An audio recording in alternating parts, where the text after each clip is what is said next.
Kisah singkat 7 orang cucu Nabi Muhammad Shallallahu Alaihi Wasallam. 1. Umamah binti Abu al-Ash. Pertama, bernama Umamah binti Abu al-Ash yang merupakan putri Zainab binti Muhammad dengan Abu al-Ash. Adapun Zainab sendiri merupakan putri tertua Nabi Muhammad Shallallahu Alaihi Wasallam dari istri pertama, Khadijah binti Khuwailid. Berdasarkan sebuah riwayat, Umamah merupakan cucu yang suka digendong oleh Nabi Muhammad Shallallahu Alaihi Wasallam, dan Nabi juga tidak segan untuk membawanya dalam berbagai kesempatan. Umamah sendiri merupakan perempuan yang lembut, cerdas serta keibuan. Setelah dewasa, Umamah binti Abu al-Ash lalu dinikahi oleh Ali bin Abu Thalib, setelah istri beliau yang bernama Fatimah binti Muhammad wafat. Pernikahan ini terjadi pada masa Khalifah Umar bin Khattab, dan ada riwayat yang menyebutkan bahwa keputusan ini adalah wasiat dari Fatimah. Dalam riwayat tersebut, dikatakan bahwa sebelum wafat, Fatimah Az-Zahra berwasiat supaya suaminya, Ali bin Abi Thalib untuk menikahi Umamah sepeninggal diri beliau. Dari pernikahan ini, Umamah binti Abu al-Ash dan Ali bin Abi Thalib memiliki seorang putra yang dinamakan dengan Muhammad al-Wusto. Setelah Ali bin Abi Thalib juga wafat, Umamah kemudian menikah dengan Al-Mughirah bin Naufal al-Harits, yang masih merupakan sahabat Nabi Muhammad dan Ali bin Abi Thalib sendiri. Pernikahan ini juga terjadi atas wasiat yang sudah disampaikan Ali bin Abi Thalib sebelum beliau wafat. 2. Hasan bin Ali. Mendamaikan dua kelompok Islam yang bertikai.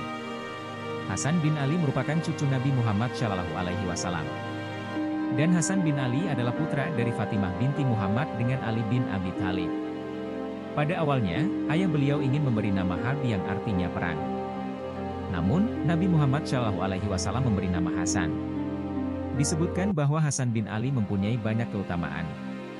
Bahkan Nabi Muhammad Shallallahu Alaihi Wasallam sendiri menyebut beliau sebagai Sayyid, yang artinya tuan atau pemimpin yang akan mendamaikan dua kelompok masyarakat Islam yang tengah bertikai.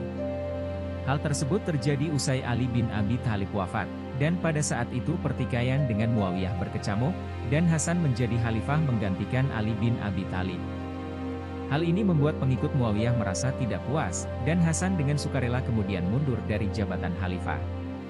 Posisi khalifah kemudian diganti oleh Muawiyah itu sendiri.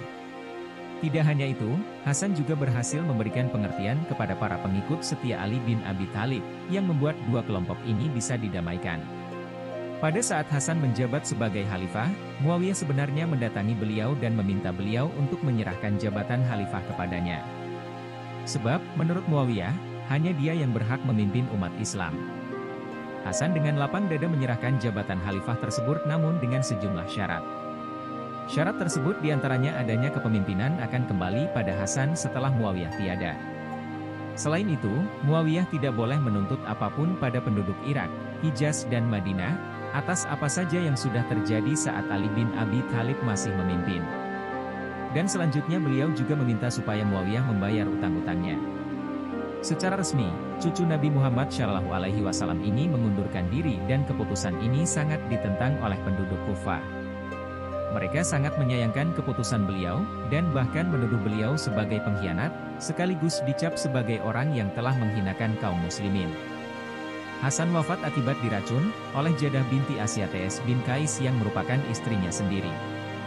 Jadah berperilaku demikian karena sudah termakan rayuan Yazid bin Muawiyah, yang mengatakan bahwa ia akan menjadikan Jadah istri apabila Hasan wafat. Jadah meletakkan racun mematikan dalam makanan yang akan dikonsumsi oleh Hasan. Melihat saudaranya yang sakit, Husain mendesak Hasan supaya memberitahu perihal orang yang telah tega melakukan hal keji itu kepada beliau. Akan tetapi, Hasan enggan untuk memberitahu saudaranya, dan beliau berpesan bahwa setelah beliau wafat, jenazahnya ingin dikuburkan dengan Nabi Muhammad Shallallahu Alaihi Wasallam. Sayangnya, Gubernur Madinah yang berkuasa pada saat itu melarangnya dan hampir saja terjadi kontak senjata. Pertikaian ini kemudian dilerai oleh Abu Hurairah dan Hasan, pada akhirnya dikuburkan di Baqi. Beliau dikubur berdekatan dengan kuburan sang ibunda, yakni Fatimah binti Muhammad Shallallahu Alaihi Wasallam. 3. Husain bin Ali. Husain merupakan saudara Hasan, yang artinya juga merupakan putra khalifah keempat, yakni Ali bin Abi Thalib dengan Fatimah Az-Zahra. Beliau sangat dimuliakan oleh umat Islam bahkan termasuk oleh Muawiyah, khalifah yang menggantikan Hasan. Muawiyah tidak hanya memuliakan Husain bin Ali, namun juga sangat memperhatikan kehidupan beliau beserta saudaranya. Disebutkan juga bahwa Muawiyah sering memberikan hadiah kepada beliau dan juga saudaranya. Namun, pada saat Khalifah Muawiyah digantikan oleh Yazid bin Muawiyah, anaknya Husain dan juga Ibnu Zubair termasuk dalam golongan yang tidak mau berbayat. Penolakan ini bahkan sudah terjadi saat Yazid ditetapkan sebagai calon pengganti Muawiyah dan Muawiyah sendiri masih belum wafat. Penolakan ini membuat Husain dan Ibnu Zubair keluar dari Madinah dan menuju Mekah. Keduanya kemudian menetap di kota tersebut. Lebih lanjut lagi, penduduk Irak mengirimi beliau banyak surat yang isinya adalah membujuk beliau agar menjadi pemimpin mereka. Bahkan dari sebagian surat tersebut, ada yang menyatakan kegembiraannya karena Muawiyah sudah wafat. Nabi Muhammad SAW sendiri sudah pernah menceritakan perihal Husain yang akan wafat dalam kondisi terbunuh. Hal ini juga benar-benar terjadi dengan Husain yang dibunuh secara zalim dalam perjalanannya menuju Irak. Namun mengenai usia berapa beliau terbunuh, para ulama berselisih pendapat. Ada yang menyebutkan beliau terbunuh pada usia 58 tahun, 60 tahun, 56 tahun dan 55 tahun. 4. Zainab binti Ali. Zainab binti Ali juga merupakan cucu Nabi Muhammad SAW dari pasangan Fatimah Az-Zahra dengan Ali bin Abi Thalib. Beliau merupakan anak ketiga setelah Hasan dan juga Husain. Zainab binti Ali dikenal sebagai wanita yang berkarakter mulia, punya banyak ide serta menguasai ilmu bahasa. Setelah dewasa, beliau menikah dengan sepupunya yang bernama Abdullah bin Ja'far. Dari pernikahan ini, lahir beberapa orang putra dan putri yang kemudian diberi nama Muhammad, Ali, Abbas, kemudian Ummi Kulsum dan juga Aunal Akbar. Pernah suatu ketika, Nabi Muhammad SAW mendekap Zainab dan beliau menangis. Melihat hal tersebut, Fatimah bertanya mengapa Nabi Muhammad SAW menangis seperti itu. Nabi menjawab bahwa setelah beliau tiada kelak, Zainab akan mendapatkan musibah yang bermacam-macam. Mendengar penuturan sang ayah, Fatimah ikut menangis. Hal ini terjadi dengan Zainab, yang menjadi salah satu saksi tragedi Karbala. Tragedi tersebut membuat kedua putranya syahid termasuk saudaranya, Husain. Zainab kemudian bertindak sebagai penanggung jawab dalam rombongan tawanan. Beliau berupaya keras agar kebutuhan kaum perempuan serta anak-anak terpenuhi. Bahkan beliau turut melindungi keluarga Husain, beberapa bulan kemudian pada saat mereka dipenjara oleh dinasti Umayyah. Begitu banyaknya ujian yang dihadapi tidak membuat Zainab marah. Beliau sangat tegar, menghadapi ujian-ujian tersebut. Bahkan, beliau disebutkan sebagai wanita yang memiliki sisi kesabaran dan juga sisi ketekunan. 5. Ummu Kulsum binti Ali. Ummu Kulsum juga merupakan cucu Nabi Muhammad SAW dari putri beliau Fatimah dengan Ali bin Abi Thalib. Ummu Kulsum adalah anak bungsu yang lahir pada tahun ke-6 Hijriah. Beliau memang masih sempat berjumpa dengan Nabi Muhammad SAW. Akan tetapi, Nabi Muhammad SAW wafat ketika Ummu Kulsum masih sangat muda. Ummu Kulsum dikenal sebagai perempuan yang mulia, baik dari sifat maupun nasabnya. Karena kemuliaan beliau ini, Umar bin Khattab lalu menikahi beliau pada saat menjabat sebagai khalifah pengganti Abu Bakar. Ummu Kulsum dinikahi oleh Umar bin Khattab dengan mahar yang besarnya 40.000 dirham, sebagai bentuk penghormatan. Dari pernikahan ini, lahirlah dua orang anak yang kemudian diberi nama Zaid bin Umar dan Ruqayyah binti Umar. Akan tetapi, kedua putra dan putrinya tersebut meninggal dunia dan tahun 23 Hijriah kemudian. Ummu Kulsum kembali menghadapi kenyataan pahit, yaitu Umar bin Khattab wafat.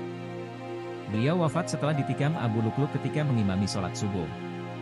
Meninggalnya Umar bin Khattab membuat Ummu Kulsum menjadi janda yang bahkan pada saat itu usia beliau masih belum mencapai 20 tahun. Sepeninggal Umar bin Khattab, beliau dinikahi oleh Aun bin Ja'far bin Abi Thalib, yang masih merupakan sepupu. Hanya saja, Aun bin Ja'far juga wafat, yang membuat Ummu Kulsum kembali menjadi janda. Setelah menjadi janda, beliau juga menikah lagi dengan saudara sepupu yang lain yang bernama Abdullah bin Ja'far bin Abi Thalib. Akan tetapi, Abdullah juga tutup usia sehingga Ummu Kulsum menjadi janda untuk yang ketiga kalinya.